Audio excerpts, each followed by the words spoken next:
Today, on Starfield Essentials, your weekly Starfield news report, I have a special in-depth look at two free Crimson Fleet mods. These are Legacy's End, Wildcard, and Estelle Vincent, Companion. In my opinion, these mods are so good and so transformative that I decided to commit an entire episode to them. In this video, I will share the following. Bottom line up front, Crimson Fleet context, overview of the mods, Estelle mod romance how-to, wildcard details, Estelle plus wildcard, and concluding thoughts. All sections have chapter markers for easy navigation and links in the description for sourcing. My name is Richard. Let's get started.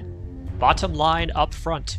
Legacy's End Wildcard and Estelle Vincent Companion are two amazing free mods by Flipping Eggs. They are on Creations and Nexus Mods. The first mod adds a third gameplay option to the conclusion of the Crimson Fleet quest. The second mod adds the capability to recruit Estelle Vincent, an NPC from the Crimson Fleet quest, as a companion, and possibly more. These are my favorite quests in all of Starfield, probably, at least as far as action and adventure quests go. Why do I like them so much? This video explains why and how you can get the most out of them. I'll try to minimize spoilers, but this video is probably best suited for players who have already tried the Crimson Fleet quest, because there are specific actions you need to take or not take to maximize the experience. There are some details I must share. I'll also share how to manage your saves in order to maximize their use in different scenarios. Next, Crimson Fleet context. Let's do a quick review of the Crimson Fleet quest to provide some context. This faction quest has a surprisingly complicated story compared to the other main quests in Starfield. It starts with the Deep Cover mission. There are several ways to trigger the recruitment offer to spy for UC Sysdef. In my sample playthrough, my character committed a petty crime and was arrested by UC security. Look, I'm going to make this simple. Refuse, and I tell these guys to throw you into the nearest lockup. Once in the hands of Commander Akande, you must choose to either work for UC Sysdef and spy on the Crimson Fleet, or you can reject the offer and immediately make an enemy of UC Sysdef. If you reject Akande, you have an option to be recruited for Crimson Fleet membership by a shady character on Mars at Cydonia. Regardless of your choice to work with or against UC Sysdef, you'll then progress through the Crimson Fleet quest. These include Rook Meets King, Echoes of the Past, Breaking the Bank, The Best There Is, Absolute Power, Eye of the Storm, Legacy's End, either the Crimson Fleet or Sysdef version, and Burden of Proof, if you're loyal to Sysdef. The choice you make at the beginning of Legacy's End determines your options going forward, but this video will show you what to do in earlier quests to recruit Estelle, for example. This is the most important checkpoint in your save management. You'll want to keep a save from right at the end of Eye of the Storm, right before you exit the exploding Legacy ship. From there, you can fork your choices for maximum gaming enjoyment. If you're enjoying this video, please consider subscribing. Almost half of you watching are subscribed, but half are not. If you want to tell the world and YouTube that you enjoy positive and honest Starfield content, subscribing is a great way to do that. Thank you. Next, overview of the mods. Now let's introduce the Wildcard and Estelle Vincent mods. Legacy's End Wildcard by Flipping Eggs is available on Creations and the Nexus Mods.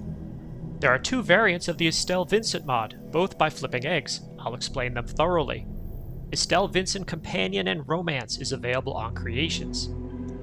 Estelle Vincent Companion, Personal Quest, and Alternate Recruitment is available on Creations. On Nexus Mods, there is a single listing. Estelle Vincent Companion, Conditional Romance. The two options are listed as follows: Crimson Fleet ending, Wildcard ending. You must install the Wildcard mod before or during the Eye of the Storm quest. I also recommend installing your preferred Estelle mod before or during the Eye of the Storm quest. These mods have no hard dependencies.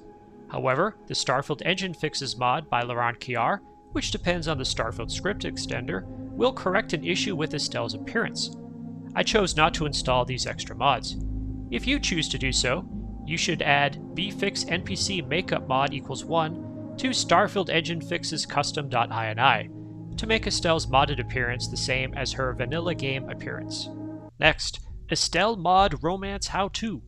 I'm going to start the in-depth discussion of these mods with the Estelle romance option. You looking to get zoned? To romance Estelle, you cannot play the wildcard option. This was a choice by Flipping Eggs, and I respect their decision. After playing through a few scenarios, though, I would still like to see this change. I'd like to be able to play the wildcard option and still romance Estelle. This guide assumes you cannot exercise the wildcard option if you want to romance Estelle. First, to romance Estelle, you must align yourself with the Crimson Fleet. Estelle is a Crimson Fleet captain, and she does not associate with non-fleet members. Second, there is a specific choice you must make during the Absolute Power quest. When Benjamin Bayou asks who is responsible for the computer virus, you cannot say it was Estelle. In my game, I blamed Brayson. How much are you willing to part with? Wow, that's way more than I expected. I had no idea you'd be so generous. All right, I guess we're done here. And hey, you won't be hearing Rook from me anymore. Third, later in the Absolute Power quest, you must compensate her by giving her some amount of credits. If you want even more details on the mechanics, I suggest reading the great overview by Flipping Eggs on the Nexus Mods page. To sum up, side with the fleet, don't snitch, and pay her. When you're finishing the Eye of the Storm quest, make sure you save the game before escaping to your ship. This save will give you maximum flexibility moving forward. You will not choose the wildcard option here if you want to romance Estelle. Instead, you must return to the key. The wildcard mod quest will expire on its own. There you are! Took care of the mess around here for you. Felt pretty good, too. Now that you've firmly sided with the fleet, Estelle will be on your side when you storm the Vigilance. Thanks for doing all that stuff you did. If you need me, I'll be at the bar. After completing the fleet version of Legacy's End, you'll have a chance to talk to Estelle in the last Nova bar on the Key. She is still Vanilla Estelle at this point. To introduce the modded version, you must return to your docked ship, re-enter the Key, and then find Estelle in the bar. She's there from 8 a.m. to midnight. I mean, I know I'm gorgeous, but you don't have to stand there and stare.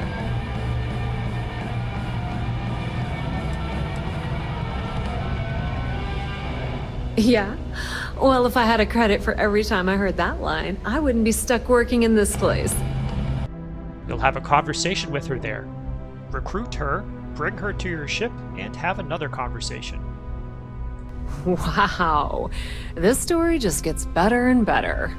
I guess we'll see, won't we? Sorry, Estelle. This was your scheme. You're on your own.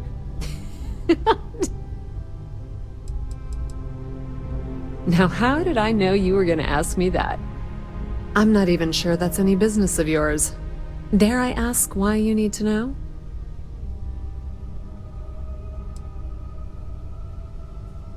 Love the confidence. But before you pull the ripcord, I'm afraid I need to add a bit of a wrinkle. If you play your cards right, she will ask you to go to the Astral Lounge on Neon.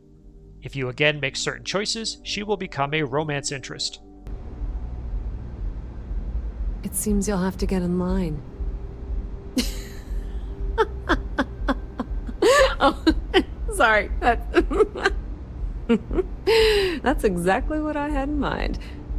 Let's just enjoy the credits. You can also just be friends. In either case, Estelle can be a follower, and you can assign her to your ship or to an outpost. I had no problem running this mod with the gangs all here by Ori.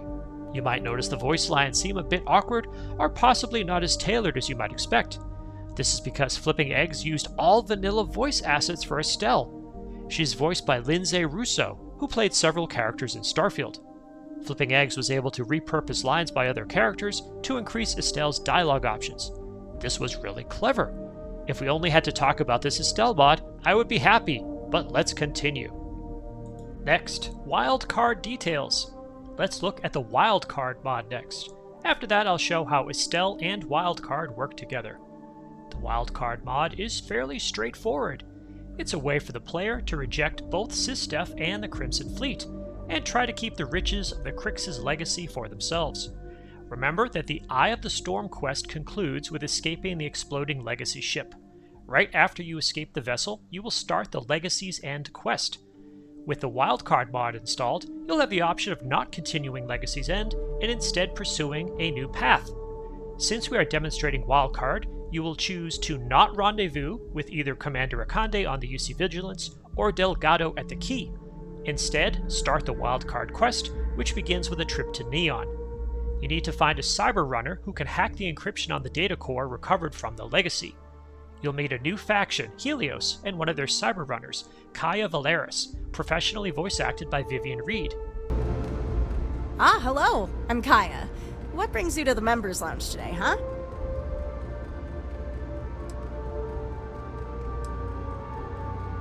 Of course, we specialize in sensitive jobs here at Helios. She's also the voice of the companion Lyria, an NPC mod by Almighty SE. Remember, this Wildcard mod is free, and yet there is a professional voice actor. I thought this would be a pretty simple quest. Find someone to hack the data core, retrieve the credits, and go merrily on my way. Instead, I embarked on over 2 hours of amazing gameplay. Just when I thought it was over, there was another twist. Because you have rejected SysDef and the Crimson Fleet, both factions are now gunning for you. The mayhem starts immediately on Neon.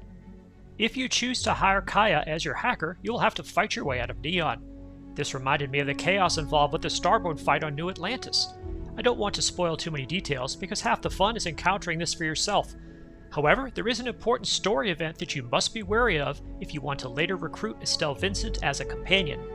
If you choose the wildcard option, you cannot romance Estelle. However, you can recruit her as a companion if you do not kill her during the wildcard quest. Basically, because both SysDef and the Crimson Fleet both want Crix's legacy, you're going to have to fight both of them. There are incredibly intense space and star station battles with both factions. During the course of the battle with the fleet, Estelle and other pirate captains will try to stop you. If you want to later recruit Estelle, as I'll show in the next section, you must stun her with an EM weapon like a Nova Blast Disruptor. If you're leading a party of NPCs during this fight, you must get to Estelle before one of your companions kills her. This was a really chaotic experience, but in my playthrough I managed to stun and not injure Estelle. I'll address recruiting her in the next segment. Playing out the wildcard ending took me a couple hours, and I didn't even unlock all the content. Looking back at my choices, it appears I could have volunteered to give some of my credits to either House of Arun or the Freestar Collective. Either would have unlocked mini-quests for either faction. I highly recommend anyone who has tried the Crimson Fleet quest to try again with Wildcard. I really like the vanilla Crimson Fleet quest. I think it's fun to cooperate with different captains in the big battle, assuming you didn't make enemies of them along the way. However, I think the Wildcard ending is even better, because you have to deal with both the fleet and SysDef. Note that not every problem in Wildcard requires fighting. Props to Flipping Eggs for allowing some peaceful resolutions, especially those that involve character skills or traits. Next, Estelle plus Wildcard. In response to player requests for an integration with the Wildcard mod, Flipping Eggs added a scenario where players could recruit Estelle as a companion while playing out the Wildcard ending. There are two main differences between this scenario and the one I outlined earlier. First, the Wildcard Estelle is not romanceable. Flipping Eggs claims this is for lore reasons, but I think it would still be possible to make her romanceable in these circumstances. Second, you'll remember that we had to keep Estelle alive during the Wildcard battle. If you succeed in doing this, Estelle will be brought to the clinic for medical treatment before being put on trial. This is a really brilliant way of making her accessible to the player for recruitment. Flipping Eggs wrote an entire article addressing Estelle's recruitment in these conditions. I got the option to start the Estelle recruitment quest after completing Wildcard. A new quest titled The Fate of Estelle Vincent appeared. This led me to rescuing Estelle from the clinic. Oh, drop the act, will you? I make my own choices, thank you very much. I don't need to be rescued by you or anyone else. You really are serious. Let's talk business. After leaving the clinic and waiting at least 24 UT hours, I was given a new quest, Choice and Consequences. This was an example of Wildcard just providing more than I expected. I thought I had completed all the content for this video, when I noticed the mod description mentioned another quest involving Estelle, called Wildcard Loose Ends. This extra content demonstrates the expert handling of quest progress by Flipping Eggs. When necessary, they move the story along through the use of data slates. This means there is no need for extra voice acting for Estelle. Even when I thought I was done, Flipping Eggs had more tricks up their sleeve. And finally, concluding thoughts. These 2 free mods were so good that I decided they needed this dedicated video. I usually give short reviews in my weekly news, but there was too much here for that treatment. I wanted you, dear viewer, to be able to experience as much as possible of these 2 mods, without giving away all the secrets, obviously. The choices you make during these quests have real consequences. If you have questions about the mods, I suggest asking in the forums on their respective Nexus Mod pages. I could try my best in the comments for this video also. Thank you, Flipping Eggs, for this masterclass in Starfield mod making. And thank you to all my subscribers. Please consider subscribing to show YouTube that you enjoy positive and honest Starfield content. Special thanks to all channel members. I hope you're enjoying our private Discord server. If you'd like to know more about membership, click the join button on the channel. There is no obligation. I use your contributions to pay for drives for capturing footage and to buy creations to review. What have you been doing in Starfield? Your insights make this channel a place for positive and honest discussion of the game. In addition to videos, I also post to the community tab for this channel on a daily basis. If you subscribe, you will see these posts in your YouTube feed. If you made it to this part of the video, please leave a comment with the name Estelle. Also, remember to ring the bell icon and select all notifications. Check out my other videos and please tell your friends about the channel. My name is Richard. I will see you in the Starfield.